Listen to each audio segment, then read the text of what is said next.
Assalamualaikum warahmatullahi wabarakatuh. Dawuh Sang Kiai. Bismillahirrahmanirrahim. Orang yang mengamalkan zikir tanpa sanad, jin, setan, siluman akan masuk ke dalam badan. Juga orang yang menjalankan zikir tanpa mengingat asma atau nama Allah di titik latifahnya juga akan menarik jin, setan, siluman, iblis masuk ke dalam badannya. Loh, kok bisa? Kan sedang zikir. Zikir itu bahasa Arab, artinya ingat. Zikrullah artinya ingat Allah. Kalau zikrullah tapi tidak ingat lafaz Allah, maka namanya bukan zikrullah. Dipahami? Seumpamakan orang melakukan zikir itu kan membaca berulang-ulang, seperti orang melakukan sesuatu berulang-ulang. Contoh, kita memutar roda berulang-ulang, maka akan timbul putaran. Makin banyak ulangan, makin banyak putaran. Ketika roda itu memutar cepat, maka energi di sekitar akan ketarik ke dalam putaran itu. Coba saja ketika roda memutar kencang, kira-kira plastik atau tangan kita jika didekatkan ke putaran itu kesedot tidak? Sekali tangan masuk jeruji roda motor, maka tangan akan ke bawah putaran motor. Kalau tidak percaya, sebaiknya jangan dicoba. Nanti tangan bisa hancur.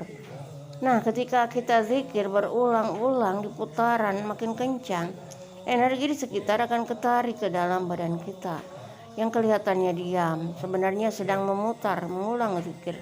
Jika hati atau titik di dalam tubuh mengingat lafaz Allah, maka ada benteng yang memfilter segala yang ketarik dari energi alam.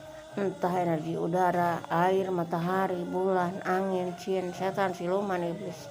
Energi buruk akan terpental, tak bisa masuk ke dalam tubuh. Tapi tanpa ingatan pada lafaz Allah, maka energi buruk termasuk di dalamnya jin, setan, siluman, iblis akan ketarik ke dalam badan. Semakin kita zikir tanpa ingatan pada Allah, maka semakin banyak jin dan kawan-kawan masuk ke dalam tubuh. Sampai mereka sangat banyak di dalam tubuh. Mereka mulai bisa mewujud menjadi wali, orang berjubah, bahkan mengaku sebagai Rasulullah SAW. Ingat, mengaku. Siapa saja termasuk iblis itu tidak bisa menyerupai Rasulullah SAW, tapi mengaku Rasulullah SAW bisa. Kalau tak percaya, kamu berdiri di depan cermin lalu ucapkan, saya Rasulullah. Bisa tidak? Bisa kan? Jadi semua bisa mengaku sebagai Rasulullah. Ketika mereka sudah bisa masuk ke mimpi, mengaku sebagai yang kita inginkan, jadi mereka mengaku itu sesuai dengan keinginan kita dari membaca uap yang keluar dari badan kita. Jika orang itu ada keinginan di dirinya, maka akan timbul uapnya seperti air yang kita inginkan jadi kopi. Lalu keinginan kita melakukan merebus air, lalu timbul uap. Dan orang tahu yang kita buat kopi apa bakso dari bau uap yang kita buat dari keinginan kita. Paham kan? Direnungkan kalau belum paham. Lama-lama mereka tidak hanya wujud bisa di dalam mimpi, tapi sampai bisa tampil ke dalam nyata di depan mata. Karena mereka sudah semakin banyak di dalam tubuh kita. Mungkin sudah ratusan triliun di dalam badan kita. Nah, setelah mereka mengaku ini itu, kita percaya, maka ruh kita, sukma kita diambil oleh mereka, disetorkan kepada iblis, agar mereka mendapatkan keilmuan, kedudukan dari iblis, karena sudah menyetorkan wadal ruh kita yang ditipu itu, dijadikan budak oleh iblis. Jadi usahakan zikir dengan mengingat Allah, karena zikrullah itu mengingat Allah, dan usahakan zikir kita itu bersanad kepada Rasulullah SAW. Jangan hanya zikir saja.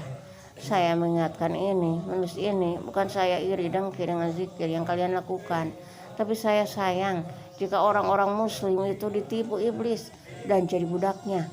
Tapi kalau tidak percaya, ya silakan saja dilanjutkan. Itu hak masing-masing membuat pilihan. Dan jika merasa benar dengan zikir yang dilakukan, ya silakan saja. Nanti kalau sudah meninggal kan akan ketahuan apa yang saya tulis ini benar apa tidak. La haula wala quwata illa billah. Astagfirullah. Wassalamualaikum warahmatullahi wabarakatuh.